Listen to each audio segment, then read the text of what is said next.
Welcome, I'm Tim Langston with Red Dog Bushcraft, and today another knife review. Now this is a knife that we took a look at earlier in another video, but now I've had the chance to use it for a couple of months. We're at the end of hunting season and I've had a chance to process some game and also do some camp chores with this knife. This is the Blindhorse GNS, Go No Show. I'll bring you in a little bit closer, we'll do a little bit of carving work, and I'll tell you what I think about this knife. So stand by, I'll bring the camera in.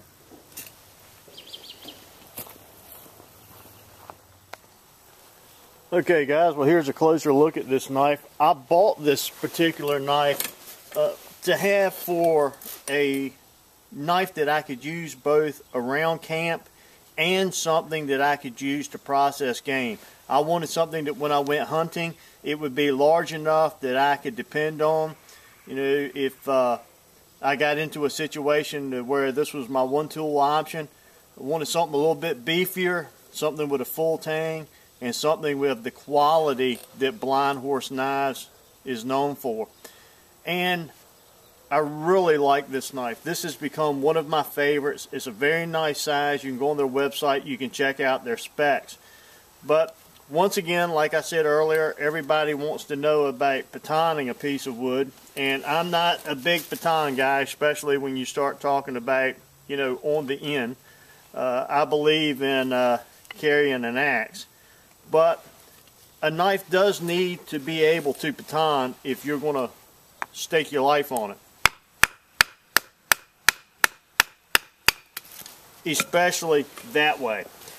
But I really don't care doing that much, but you have to test these knives out, and I've done that, and I've done some splitting of some wood, some right good sized stuff where I only had about an inch out of the end of the knife, and it held up and it performed well. But when I was done with that, I turned around and I sharpened and stropped this knife back up, and since then what you just saw is the strongest batoning I've done. I've got my confidence in it now. All the rest of it now becomes just camp chores and tasks, which is what I bought it for. Now, like I said, I wanted a knife that was going to be large enough that I could process game, and I can do that. The largest animal that I processed with this was white-tailed deer in Eastern Virginia. It's not a huge animal. I think the one that I processed was like 130, 145 pound. But I could do the entire processing of the deer with this knife, and that's what was impressive. Even with that the blade profile, I thought it would be tough in the skinning department, but it was not. It worked out just fine. As a matter of fact, I really liked it as a skinner. I'll just go ahead and do a couple other little carvings here. Now, just like my other knives, there is a couple of requirements. The 90-degree spine, so that I can scrape wood, and we'll do a little bit of that when I start working on the fat wood again. And also the ability to get in here and to make feather sticks. And I wanted a knife that was not a Scandinavian grind. I'm becoming very fond of the Scandinavian grind, and it works great for me, especially in the camping and when I'm teaching. I really like it as a general purpose type grind.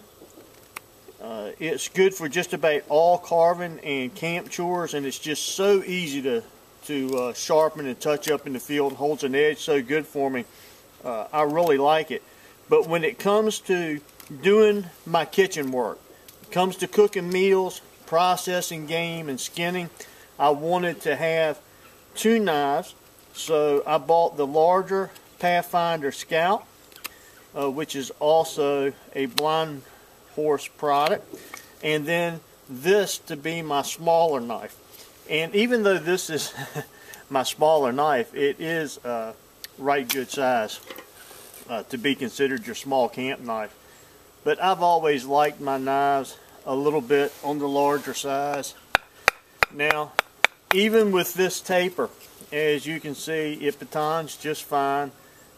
This is what I do with my knives as far as batoning. Most of the time it's smaller stuff like this.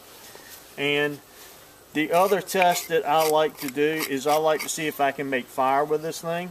And I like to use the back side of the knife and see if it will scrape fat wood efficiently. And as you can see, not only can I do it this way, but I also need to be able to hold that knife firm, in my opinion, and pull that fat wood up and make curls that way. I rely on fat wood in our area as my go-to fire starting material, at least natural fire starting material. So processing fat wood is critical for a knife. And this one, the blade thickness and the way the spine, the back of the spine of the knife is ground, works extremely well, as you can see there.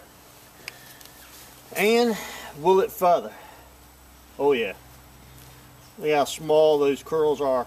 I know in the last review they were so fine you couldn't hardly even pick them up on the camera all the way zoomed in. I'm having a little bit of trouble with my camera. My wife actually bought me a new one, but I'm also having problems with my computer, so I wanted to get my new computer before I start downloading everything that I need for my new camera. Excuse me, I gotta slow down as I talk. I can't do all this stuff and talk at the same time, evidently. The other thing, just like before, we have to be able to throw good sparks. So we'll get down here, get a good firm grip, throw some sparks into that fat wood, get that burning, and that's the other test of a good knife. If I can't scrape a stick and clean it up to get ready to do any type of chore with that stick, or to smooth it down almost to the point that you wouldn't need a piece of sandpaper if I was making something in the wild, and if I can't strike my ferrule rod and I can't do fine carving, what good is it? This knife does all of that. The steel that it's made out of holds a good edge retention. I like the taper. I did put a 25-degree angle spine on the back of this one, like I do most all of my knives that I use for camping and hiking and that sort of thing. That's just the particular angle that I like and that I find easiest to sharpen.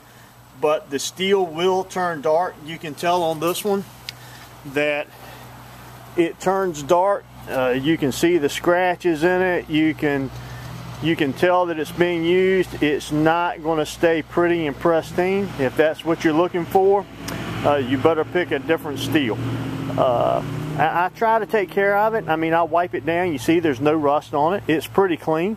Every time that I sharpen it, I strop it, and that cleans a lot of this stuff up. But I use my knives. That's what they're for. I don't try to keep them looking like they just come out of the showroom. So anyway, very good knife, highly recommend it. If you want a knife, something that's bigger than, let's say, a Mora, but smaller than some of your larger, your PLSK1 or something that's equal in size maybe to the PLSK2, but you don't want the Scandi, you want to go to more of a blade profile or an angle that maybe that's what you're used to, a flat grind or a convex grind. This may be a very good option for you. As far as the comfort of using this tool, it's by far one of the nicest. The way the handle is shaped, I was a little concerned. I'm not big on a lot of round, trying to make the handle fit my hand. I usually like things that are just kind of rounded over and normal scales, but they really did a good job with this one. The way the end is, it allows you to get good pressure and good hand movement, and just in many different positions on the knife. So my final review, well, I carried it most of the time during hunting season this year. I liked it that much. I have absolutely no qualms with it whatsoever. The only thing that I'm going to do to this knife after several months of use now. See the way this is a shelf here? I'm going to come back, I'm going to take my sander and I'm going to round that off a little bit so that when I'm carving, it will allow me to do my chest cuts a little bit better as I put my finger right here. I'm having a tendency to either get on the blade, which I do not like to do, or stay back here on this little knot where it's rounded here. And I think if I angle this off just a little bit, it's going to be the perfect knife for me. Anyway, hope this review helps you. Thanks for joining me. I'm Tim Langston with Red Dog Bushcraft. Once again, God bless.